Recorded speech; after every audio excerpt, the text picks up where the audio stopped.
जय श्री श्याम दोस्तों, आस्तिक कहानियों में आपका स्वागत है। आज हम आपको कथा बताएंगे शिव महापुराण में रुद्र संहिता के अंदर श्री शिव के द्वारा गोलोक धाम में श्री विष्णु का गोपेश के पद पर अभिषेक तथा उनके प्रति प्रणाम का प्रसंग सुनाकर श्री राम का सती के मन का संदेह दूर करना और सती का शिव के द्वारा मानसिक त्याग। ओम नमः शिवाय। अगर आपको ये कथा पसंद आए तो कृपया करके इसे लाइक कीजिए और शेयर कीजिए।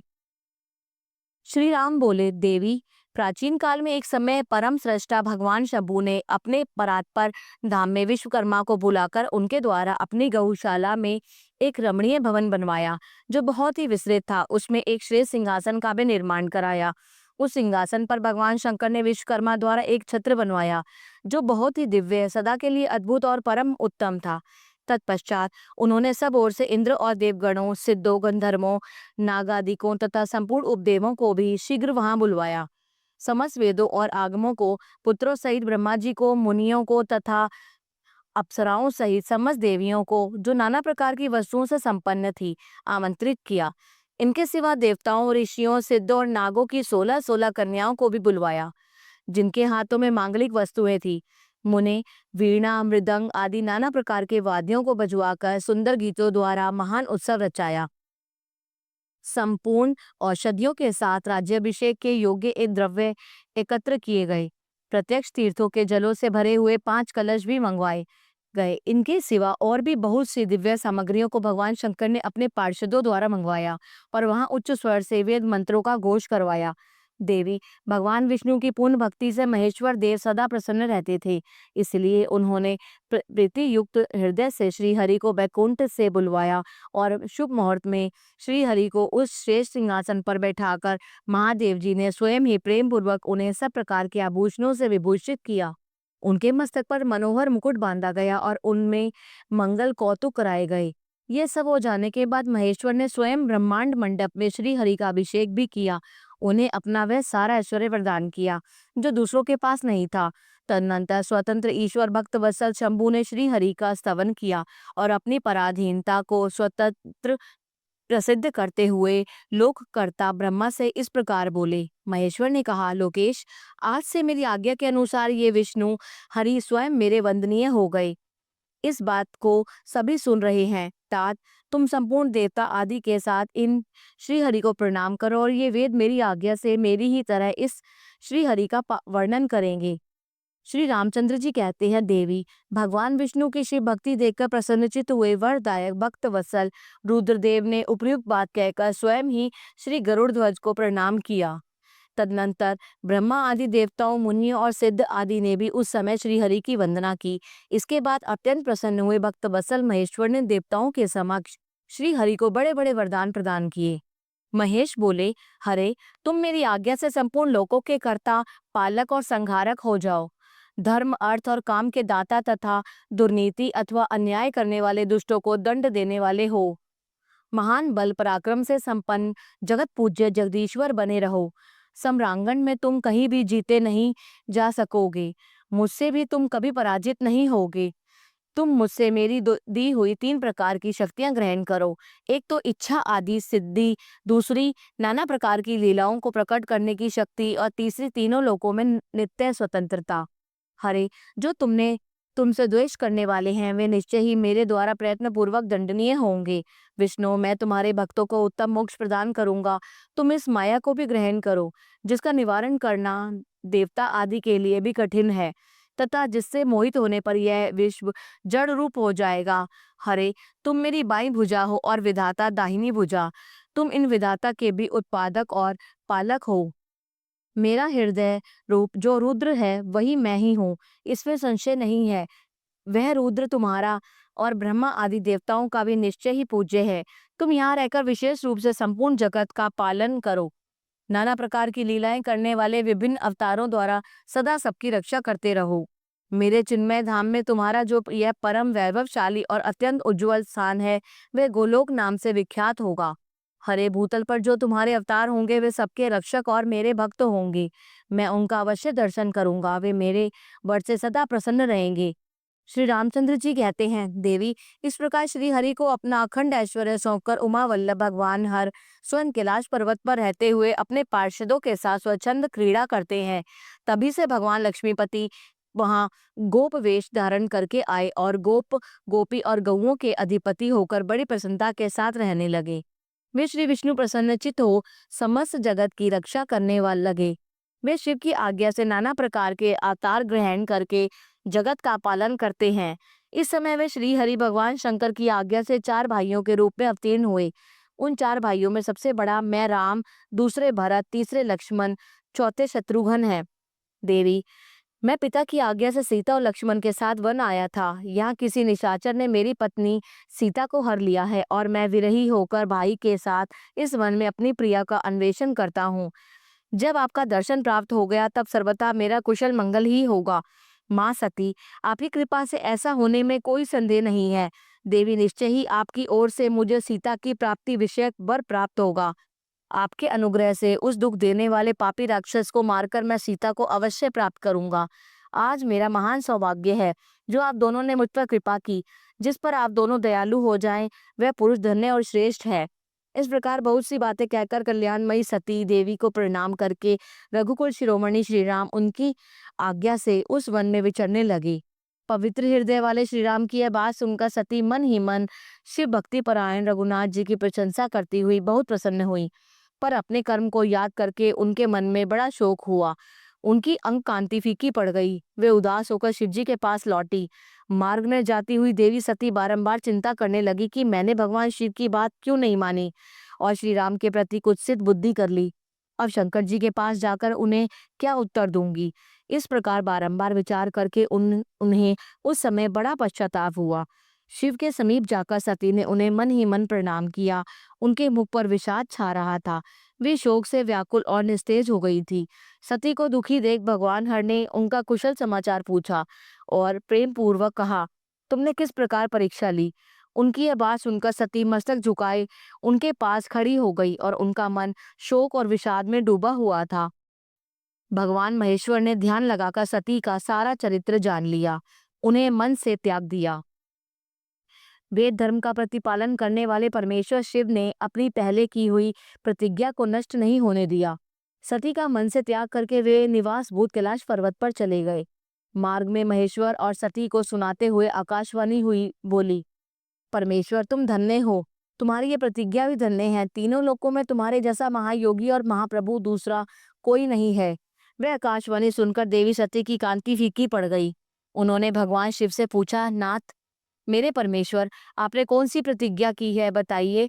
सती के इस प्रकार पूछने पर भी उनका हित चाहने वाले प्रभु ने पहले अपने विवाह के विषय में भगवान विष्णु के सामने जो प्रतिज्ञा की थी उसे नहीं बताया। मुने, उस समय सती ने अपने प्राण वल्लभ पति भगवान शिव का ध्यान करके उस समस्त कारण को जान लिया जिससे उनके प्रियतम ने उन्हें त्याग दिया था। शंभु ने मेरा त्याग कर दिया।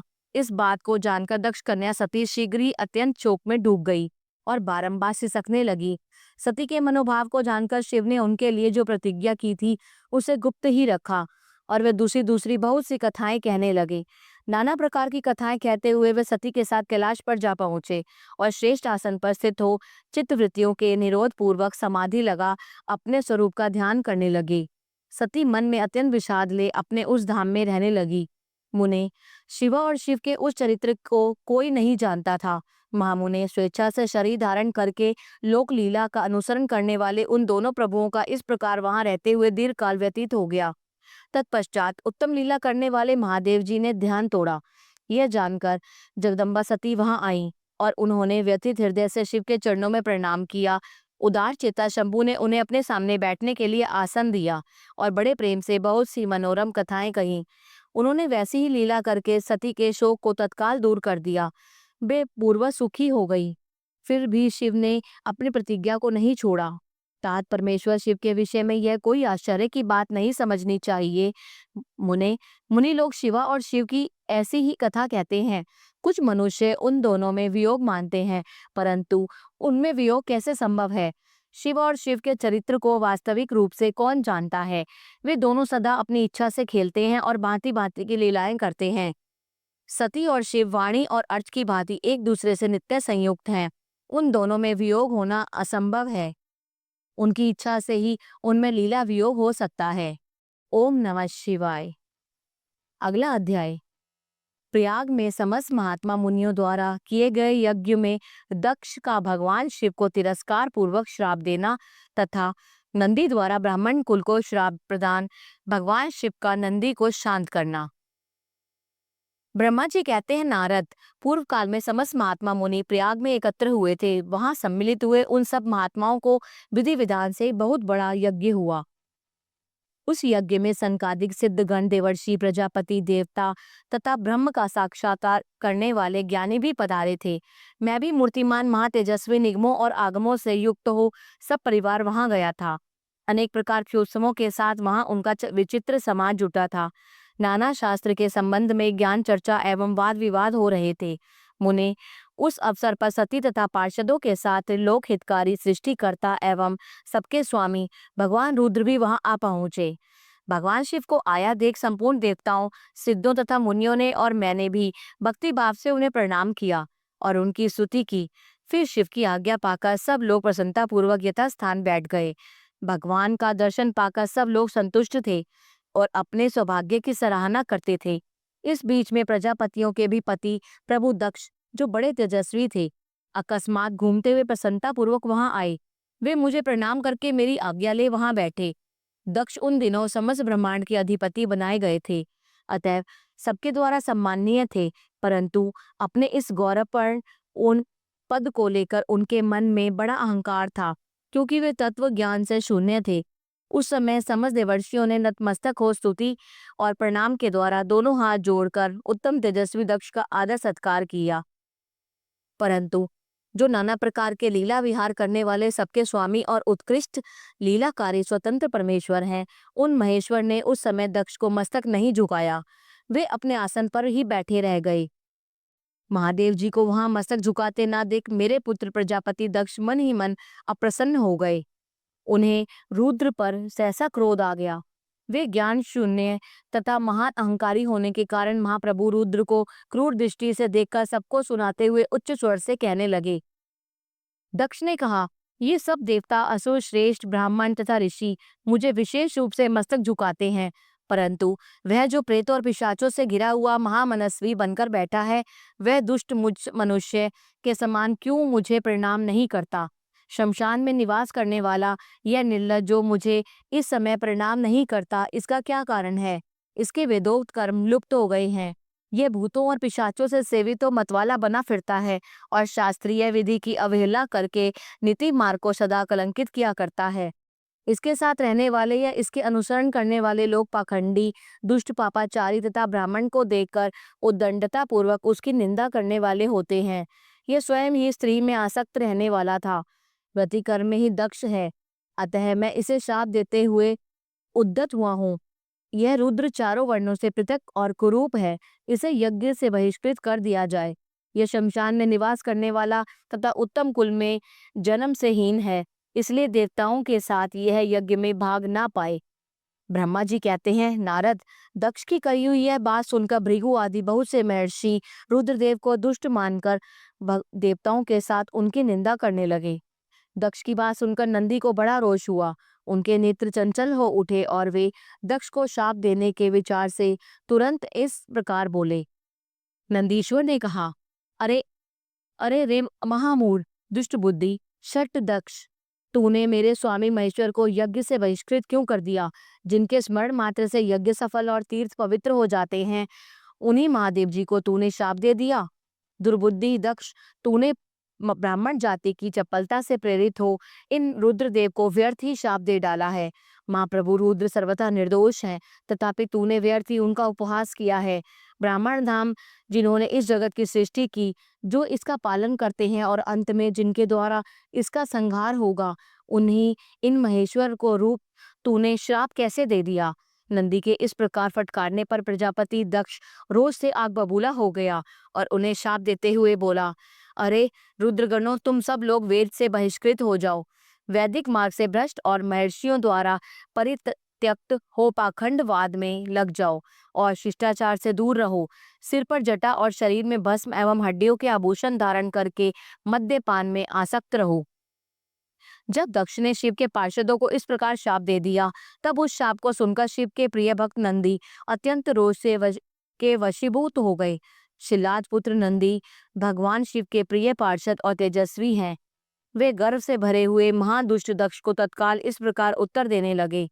नंदीश्वर बोले, अरे शठ दुर्बुद्धि दक्ष, तूने शिव के को तत्व का बिल्कुल ज्ञान नहीं, अतः तूने शिव के पार्षदों को व्यर्थ ही शाप दिया है। अहंकारी दक्ष, जिनके चित्त में दुष्टता भरी है, उन भृगु आदि ने भी ब्राह्मण तत्व के अभिमान में आकर महाप्रभु महेश्वर का उपहास किया है।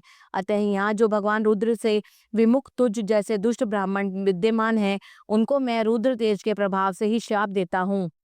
तुझ जैसे ब्राह्मण कर्म फल के प्रशंसक वेदवाद में फंसकर वेद के तत्व ज्ञान से शून्य हो जाएं। वे ब्राह्मण सदा भोगों में तन्मय रहकर स्वर्ग को ही सबसे बड़ा पुरुषार्थ मानते हुए स्वर्ग से बढ़कर दूसरी कोई वस्तु नहीं ऐसा कहते रहे तथा क्रोध, लोभ और मद से युक्त हो निर्लज्ज भिक्षुक बने रहें। कितने ही ब्राह्मण वेद मार्ग को सामने रखकर शूद्रों का यज्ञ कराने वाले और दरिद्र होंगे, सदा दान लेने में ही लगे रहेंगे। दूषित दान ग्रहण करने के कारण वे सब के सब नरकगामी होंगे।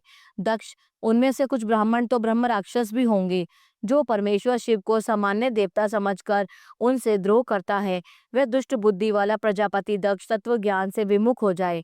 यह विषय सुख की इच्छा से काम रूपी कपट से युक्त धर्म वाले गृहस्थाश्रम में आसक्त रहकर कर्म कांड का तथा कर्म फल की प्रशंसा करने वाले सनातन वेदवाद का ही विस्तार करता रहे। इसका आनंददायी मुख नष्ट हो जाए, यह आत्मज्ञान को भूलकर पशु के समान हो जाए तथा यह दक्ष कर्म भ्रष्ट हो शीघ्र ही बकरे के मुख से युक्त हो जाए। इस प्रकार कुपित हुए नंदी ने जब ब्राह्मणों को और दक्ष ने महादेव जी को शाप दिया, तब वहां महान हाहाकार मच गया। नारद, मैं वेदों का प्रतिपादक होने के कारण शिव तत्व को जानता हूँ, इसलिए दक्ष का वह शाप सुनकर मैंने बारंबार उसकी तथा भृगु आदि ब्राह्मण की भी निंदा की। सदाशिव महादेव जी भी नंदी की वह बात सुनकर हंसते हुए से मधुर वाणी में बोले, नंदी को समझाने लगे। सदाशिव ने कहा, नंदिन, मेरी बात सुनो, तुम तो परम ज्ञानी हो, तुम्हें क्रोध नहीं करना चाहिए। तुमने भ्रम से यह समझाकर कि मुझे शाप दिया गया, व्यर्थ ही ब्राह्मण कुल को शाप दे डाला। वास्तव में मुझे किसी का शाप छू ही नहीं सकता, अतः तुम्हें उत्तेजित नहीं होना चाहिए। वेद मंत्र अक्षरमय और सूक्तमय है। उसके प्रत्येक सूक्त में समस्त देहधारियों के आत्मा यानी परमात्मा प्रतिष्ठित है। अतः उन मंत्रों के ज्ञाता नित्य आत्मवेता है, इसलिए तुम रोषवश उन्हें शाप ना दो। किसी की बुद्धि कितनी ही दूषित क्यों ना हो, वह कभी वेदों को शाप नहीं दे सकता। इस समय मुझे शाप नहीं मिला है, इस बात को तुम्हें ठीक ठीक समझना चाहिए। महामते, तुम सनकादि सिद्धों को भी तत्व ज्ञान का उपदेश देने वाले हो, अतः शांत हो जाओ। मैं ही यज्ञ हूँ, मैं ही यज्ञ कर्म हूँ, यज्ञों के अंगभूत समस्त उपकरण भी मैं ही हूँ, यज्ञ की आत्मा हूँ, यज्ञ परायण यजमान भी मैं ही हूँ और यज्ञ से बहिष्कृत भी मैं ही हूँ। ये कौन, तुम कौन और ये कौन, वास्तव में सब मैं ही हूँ। तुम अपनी बुद्धि से इस बात का विचार करो। तुमने ब्राह्मणों को व्यर्थ ही शाप दे दिया है। महामते, नंदिन, तुम तत्व ज्ञान के द्वारा प्रपंच रचना का बात करके आत्मनिष्ठ ज्ञानी एवं क्रोध आदि से शून्य हो जाओ। ब्रह्मा जी कहते हैं, नारद, भगवान शंभु के इस प्रकार समझाने पर नंदिकेश्वर विवेक परायण हो क्रोध रहित एवं शांत हो गए। भगवान शिव भी अपने प्राण प्रिय पार्षद नंदी को शीघ्र ही तत्व बोध का ज्ञान कराकर प्रमद गणों के साथ वहां से प्रसन्नता पूर्वक अपने स्थान को चल दिए। इधर रोष वेश से युक्त दक्ष भी ब्राह्मणों से घिरे हुए अपने स्थान को लौट गए, परंतु उनका चित्त शिवद्रोह में ही तत्पर रहा था। उस समय रुद्र को शाप दिए जाने की घटना का स्मरण करके दक्ष सदा महान रोष से भरे रहते थे। उनकी बुद्धि पर मूर्छा छा गई थी। वे शिव के प्रति श्रद्धा को त्याग कर शिव पूजकों की निंदा करने लगे। तात नारद, इस प्रकार परमात्मा शंभु के साथ दुर्व्यवहार करने दक्ष ने अपनी जिस दुष्ट बुद्धि का परिचय दिया था, वह मैंने तुम्हें बता दी। अब तुम उनकी पराकाष्ठा को पहुंची हुई दुर्बुद्धि का वृतांत सुनो। मैं बता रहा हूँ। ओम नमः शिवाय। आगे का भाग अगले अंक में। अगर आपको ये कथा पसंद आई तो कृपया करके इसे लाइक कीजिए और शेयर कीजिए। जय श्री श्याम।